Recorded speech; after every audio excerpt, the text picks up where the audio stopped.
folks, one of the things I love to do is bring you new faces with new stories. I think it really shows all of the possibilities inside of real estate investing, getting wealthy. Well, today we have Hunter Gore. Actually has a growing YouTube channel called The Hunter Gore on YouTube and on X. Hunter, how you doing, buddy? Michael, I'm great. Thank you so much for having me. Looking forward to talking with you more today. Absolutely, man. So thank you for being here. Again, you are part of the school community. You are part of the two folks running the Unicorn Agent Mastermind group, which meets once a week, which I greatly appreciate. But why don't we step back just for a moment? The audience doesn't know who Hunter Gore is.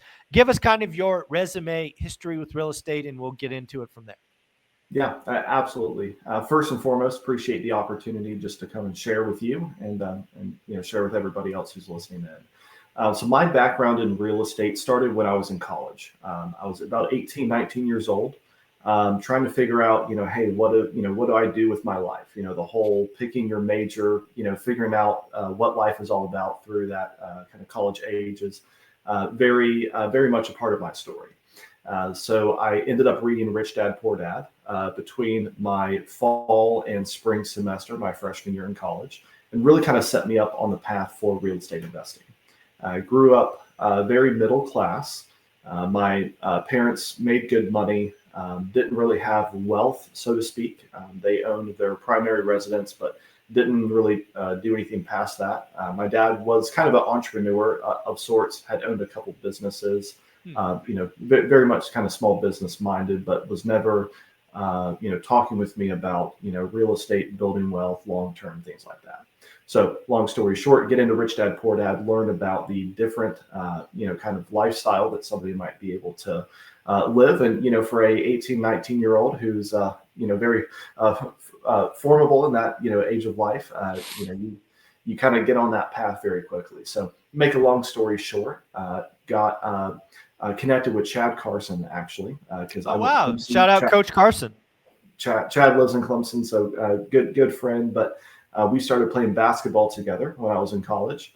And He actually connected me with a real estate agent friend who ended up being my first mentor in the business on the real estate agent side. So helped me get my license, learn more about buying, selling, investing. And I sorry to cut you off, but I have to ask a question about Coach Carson because, guys, if you don't know Coach Carson, he played D1 football. I think he was a linebacker, might have been a safety. So he was on defense. He was paid to hit people, right? He's a big, fast guy. So what I want to ask you about, given that you played pickup basketball with him, is Coach Carson just a natural athlete? Is he just good at freaking everything?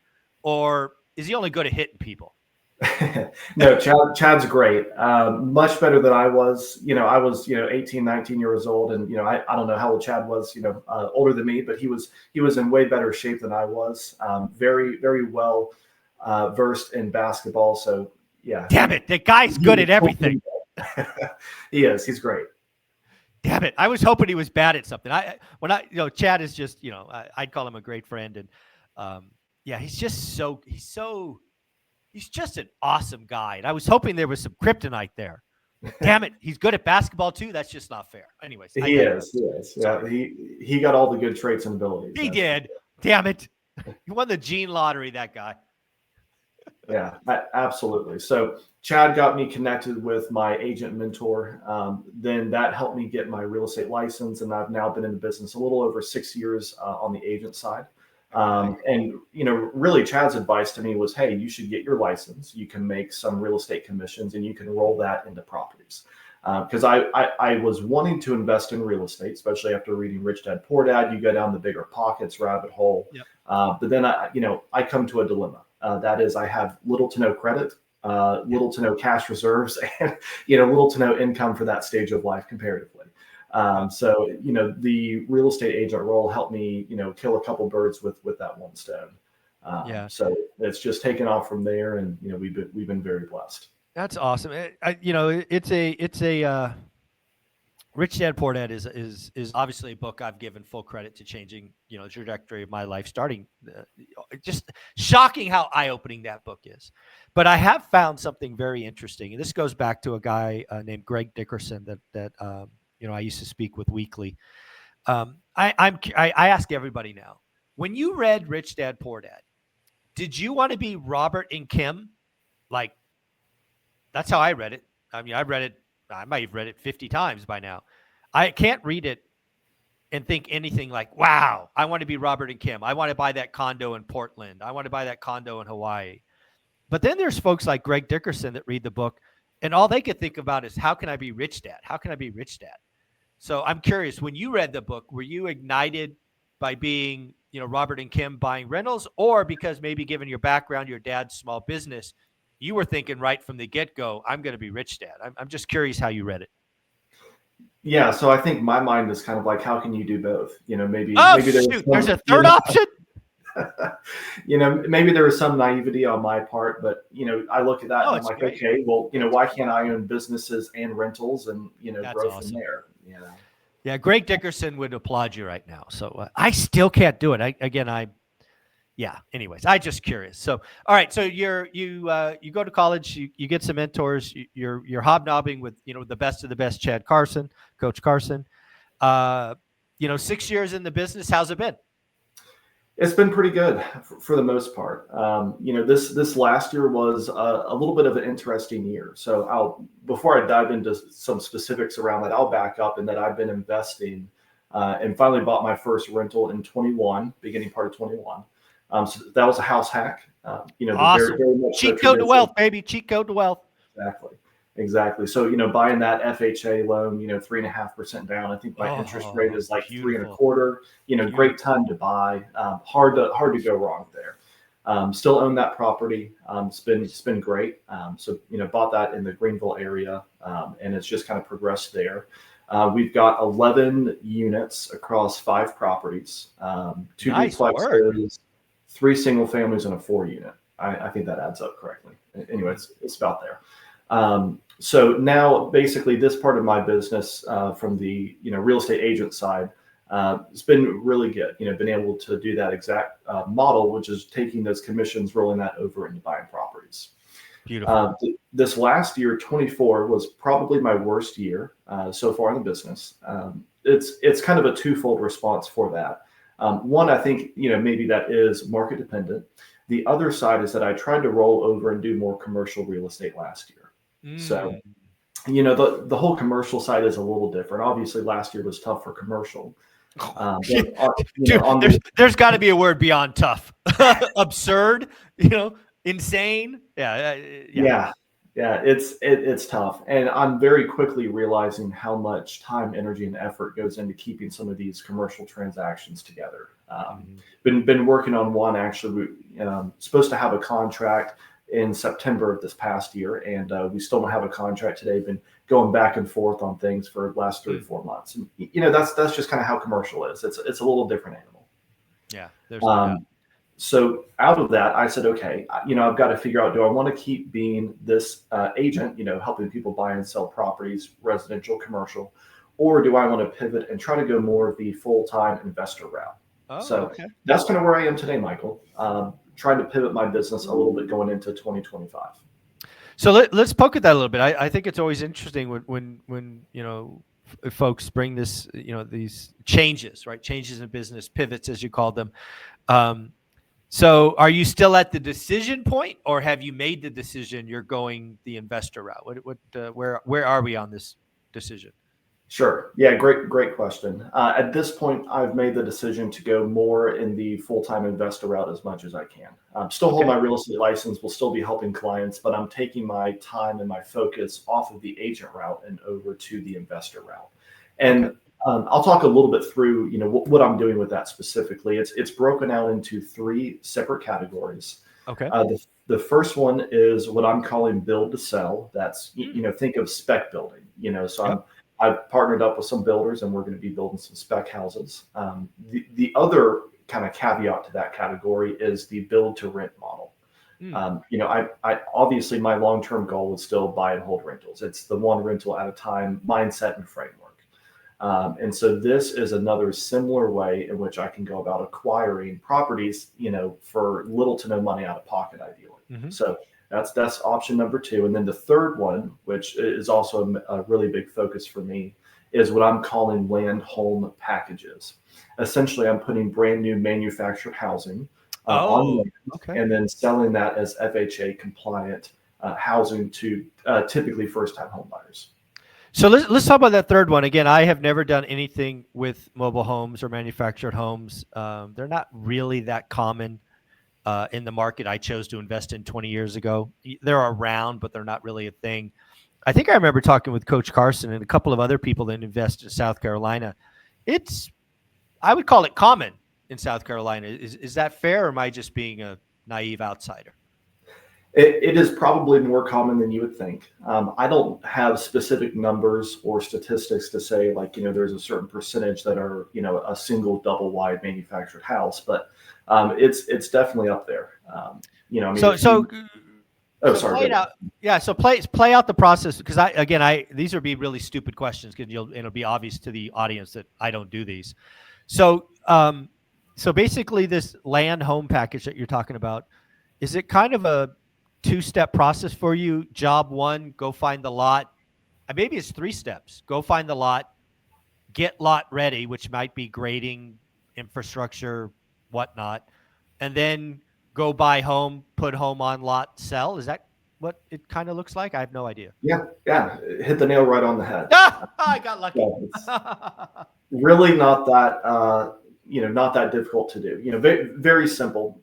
Maybe not easy, but it's pretty simple and straightforward. So let's try to do some numbers, because again, I always love learning about new stuff. So step one, buying a lot. Again, I don't know what lots cost in Greenville or South Carolina at all. Are these like city lots, like there's already houses around them, or do you got to go out the second, the second ring of the city and what does a lot cost? Yes, so we are going out a little further from the city limits. Typically, they're going to be outside of whatever city limits we're in. So in Greenville, county. Correct. Yeah, county. So it'd be county level. Okay, I'm familiar with that. Okay. Yeah. So, for example, we have our first lot under contract. Will close in 2 weeks for $30,000. Okay. So tell me what you got for $30,000. Yeah. So we got about a half acre, 25,000 square foot lot. So in South Carolina, you have to have a 25,000 square foot lot to put a septic tank on there. That's the minimum size. So got kind of the minimum size, and then we'll build it out from there. Okay, so you got a lot. It's just raw dirt right now, right? Correct. It still has all the trees, so we're going to have to do some clearing, some grading to it. But so what is that? So you buy the lot, $30,000. I'm assuming you pay cash. Maybe Correct. So it's a typical construction, right? So you buy the land, it becomes the asset. What do you expect making the lot ready, which again is grading, tree removal, all of that? Are we talking? I have no idea. $8,000 to $10,000. What are we thinking? Yeah, so you're probably about right. I'd have to pull up our specific spreadsheet to get into numbers, but ballpark, if you want to look at things from grading and clearing, running your water lines, installing your septic tank, which septic's about $6,000. Okay. There's some concrete footers that are being poured. There's brick skirting that's put around for FHA compliance. We're going to be doing some final grading and landscaping for the actual home. Then there's a gravel driveway that's going to be laid out. So all in, let's say you're probably in for I don't know, maybe 30,000-40,000 on that, maybe a little bit more. So so again, just so I'm clear, right? So we're 30,000 on the lot. Let's call it 30,000 for everything else. Getting the lot ready is including gravel, driveway and things like that. So we're up to 60K. Correct. Yeah, about, give or take a little bit. All right. So now the lot is probably lendable. And the next step in the process is to go buy a manufactured home. Now, so do you go buy them and you use the lot as collateral, and then you put it on then I guess they come out and just, I don't know, is it called install it or fix it, or I have no idea what it's called. Yeah, so they will essentially drop the home on the lot. Then we'll put the home on the footers that's there and put the brick skirting around. We'll do all the things to affix it to the actual real estate. Then there's with that there's a detitling process of the mobile home. But to answer your initial question, that is lendable. So we have essentially a hard money lender that'll come in and lend on that product. That gives us all the cash to buy the house, to even Right. do some of the things to the lot to get it ready. So we can help use that lot as collateral. Right. So the lot is collateral. Then you get in. Then you could buy the home with no net new money. You just have a loan, probably very expensive rates. But hey, you're going to only be in it for a short time. Then you install it. You fix it. You finish it up, and then you sell it. That's kind of where we are. Correct. Yeah. So we'll turn around and put that house on the market. It'll probably retail for somewhere between 215 and 225. Wow. And I forgot to ask, what is the manufactured home cost? I have no idea what those sell for. Sure. Yeah. So that'll be somewhere between 75 and 80,000. Wow. So you're all in 150 grand. About probably give or take a couple thousand, but yeah, probably about 150. So, there's a $75,000 delta between that and the sales price, but then we're going to have some realtor commissions, cost of money, things like that. But our net is somewhere around 130 to 140, for every one of these deals that we can do. Well, that doesn't suck. It's not bad. I guess the last thing to ask, we've gone through the process. We looked at the numbers. Again, I have no idea. What is the timeline? So let's say 2 weeks from now, you're at the title escrow, you own the lot. How long do you think before you've listed the property for sale? Is it 90 days? Is permits nuts in South Carolina? So it's like 6 months. What are we talking? The day you close and own the land to the day you list it. How long? It's probably somewhere between 90 and 120 days. And a big component of that is the manufacturer that you buy the house from. They might have a 3-month lead time on the house. They might have a 2-week. So it can depend very greatly. But when we are purchasing the mobile home, we're looking for a certain bed and bath count. We're looking for a certain square footage. So, it doesn't matter that much if it's a Clayton Home or Champion or Cavco or, one of these other manufacturers. So the lead time is a factor for us as well. We don't want to be waiting 6 months for a house. Yeah, I mean that would blow up the time frame. So I'm curious, when you're doing all the land prep, and you said putting in the footings and the brick skirt. I have no idea what those really are, but doesn't matter. Do you have to know the layout of the home you're buying, or are all the homes the same? Like they're all rectangles, they're all 10 by 30, or I mean, again, I have no idea about mobile homes. Sorry. Yeah, it's a really great question. So each home, size wise, is going to be a little different. We might be looking at a 52 foot, 56 foot wide, or long, however you want to look at it. So there's certainly different dimensions, and so we're purchasing the house about the time that we close on the lot. Maybe it's a couple days. That makes sense. So we're going ahead and ordering the home. As soon as we close on the lot, as soon as we've ordered it, now we know the dimensions and the specs to go ahead and get the footers and everything poured, so that by the time the house gets there, it's going to get set directly onto the footers. We're going to fix it right then to the real estate, do everything that we need to hook it up. And it's probably a 2-3 week time period after that we're getting it ready to actually put on the market. So I just want to make sure I understand this, because in my earlier outline, again, in my head, the house, at least the cost of the manufactured home wasn't until you had a lendable lot. But it sounds like you're ordering the house, near the day you close, which makes perfect sense to me, because they're not all the same size, which would have been my guess. But maybe you don't owe the money. Maybe ordering the house, you don't actually owe the money until it's delivered. How does that all work?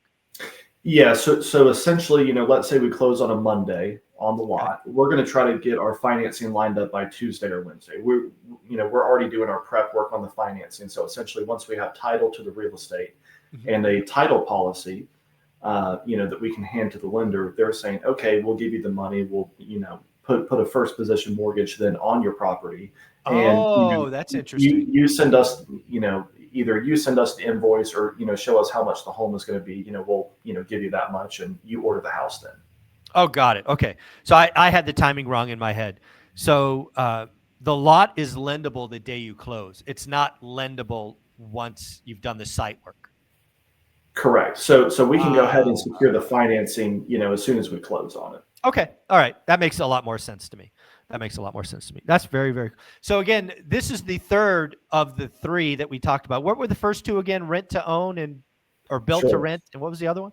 Yeah, so build to rent and what I'm calling build to sell, which is essentially building spec homes. So So it's when you say spec, that's stick built, or is it correct. brick or whatever? Stick built houses, that we Okay. can go out and build for, let's call it 200, 215, and we're going to sell for 300, 325, depending upon the lot, location, and the market. So those are obviously very generalized numbers. Every Sure. floor plan, area lot's going to be a little different. This sounds like a lot. So I guess I understand why you've made the pivot to being a real estate investor. That's pretty fun. I'm curious. Let's talk about your YouTube channel a little bit because, um, again, if it were me, and I forgive me, I haven't watched the video yet, but will. I'm guessing you're kind of educating people on what you're doing. You're talking about all three of these, and really, if you're doing it right, the simple job of educating people on what you're doing, how you're doing it, the numbers, probably is going to help you build a buyer's list, but B, if you do it long enough, Hunter, I'm willing to bet, just a wild ass guess, but I'd bet $1,000 on this. I think if you keep at it long enough and you're just the authentic self you are, like you are on this show, you're going to probably get access to private money that's better than hard money rates, would be my guess. So is that what you're doing with the channel, or what the heck is the Hunter Gore YouTube channel? Sure. Yeah. So really, I want to help other people, tap into real estate investing. Because I remember where I was, looking at the possibility of buying my first property, not knowing how the lending side of it works, not knowing, how to run numbers. There's some fear in that. And, those can certainly be difficult challenges for some people to overcome. But Oh yeah. I know what real estate investing has done for me, and I want other people to see, how an average person like myself can go out and achieve this. This is not somebody with a background or with family money that bankrolls them on every deal. No, we're putting in the work. We're building relationships. We're doing the difficult things to put deals together. Help buyers, help sellers. And make some money in between. So really, the YouTube channel is for me to help document my journey and just help share a little bit of the knowledge that I've gained. Yeah, I talk to more and more bigger YouTubers, and we talk about folks getting started on YouTube. I wish I had documented my 20 years. I mean, dude, I would love to go back and watch this, 30-year-old Zuber standing in front of Norris Drive. You know what? I would love to see 30-year-old Zuber standing in front of Norris Drive the day we closed, and then the day we walked in and the guy just freaking wrecked the place. I would love to see those videos, even though that second one was a horrific day. I would love to go back and I couldn't imagine like taking my phone or camera and going, look at this asshole just put wine bottles in my dry roll. What kind of blah, blah, blah, blah, blah, blah person does this? I probably would have swore like a sailor. I was so mad.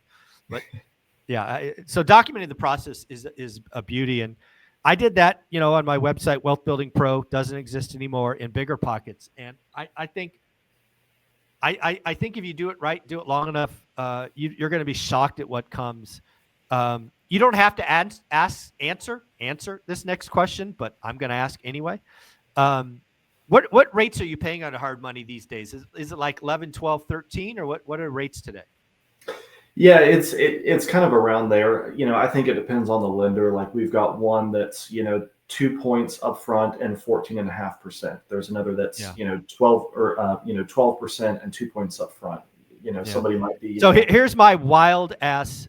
So I just won $1,000.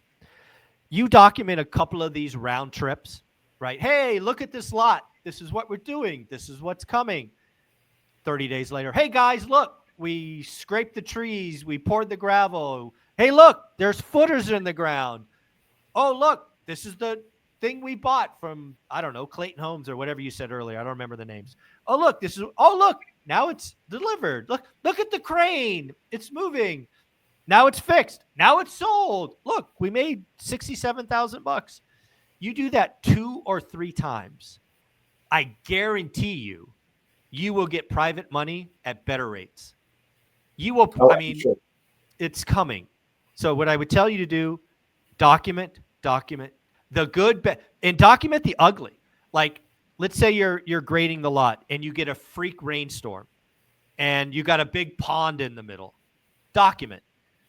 You know, you do something, and over the weekend kids come by and run their dirt bikes and just make you have to do it again. Document it. You just document the good, bad, and the ugly step by step by step. Do that 2 or 3 times. You will be able to borrow money sub 10%, no points. That would be great. It's just all profit. But again, it takes work. It takes consistency. It takes being documenting the good, bad, and the ugly. Be consistent. And again, you will never have the biggest YouTube channel. You're not going to be Graham Stephan. I'm sorry. But just like Millennial Mike, who is now the king of Gary, Indiana, you're going to own your space. You're going to have access to you'll be blown away by what could happen in a year. So don't stop. Don't stop. I appreciate that, Michael. Yeah, my goal is, never to be as big as Graham. Love him. Great content that he puts out. But really simply, I want to help people, and if there is some benefit that comes back around for me, then great. Certainly. Yeah, and the beauty is you'll never have to ask for it, right? All I did was document our journey. We've raised private money 2 different times, and Hunter, I've never asked for a penny. Borrowed 10, 11 million bucks, never asked for a penny. Just do what I said. Document the whole process, the warts and all, and show the results, show the numbers. You do that 2 or 3 times, you'll be borrowing sub 10, no points, no problem. Yeah, absolutely. All right. I'm excited. Well, very, very, very cool. Why don't you tell us one more time what the channel is, where they can go find you? Because again, if you're documenting exactly what you're doing, people will watch it. Yeah, I appreciate that. So you can find me on YouTube. The Hunter Gore is my channel. Just look me up by my name, you'll find me. You can also find me on X or Twitter, the Hunter Gore as well. Trying to be better about posting on Twitter some more. I feel like YouTube's a little bit easier for me to do, more long form video content instead of typing. I'm just not the best writing stuff out, but very easy for me to sit down and just talk. Well, you're also in the One Rental at a Time school community. Let's not leave that out. Plenty of people inside school, almost 370 folks. So do me a favor, folks. If you are in school, send Hunter a message. Tell him that you really enjoyed this. Ask him some questions. And you're also a leader of one of our masterminds, right? That's correct. So I'm helping to lead our Unicorn Agent Mastermind inside of the school community. Really focused on helping agents learn, how to be a good investor, how to help those investor clients, and how they can even be an investor themselves. Yeah, I think one of the things that hopefully will happen over the next couple of years is more agents will become what Ty calls the hybrid agent, where again, a lot of us get a lot of satisfaction out of helping people buy their first home, their next home, buying their first investment. But folks, if you are a real estate agent, real estate broker involved in the real estate game, you should own some real estate. And I think Hunter, and who do you run the group with? Let's give a shout out to your peer.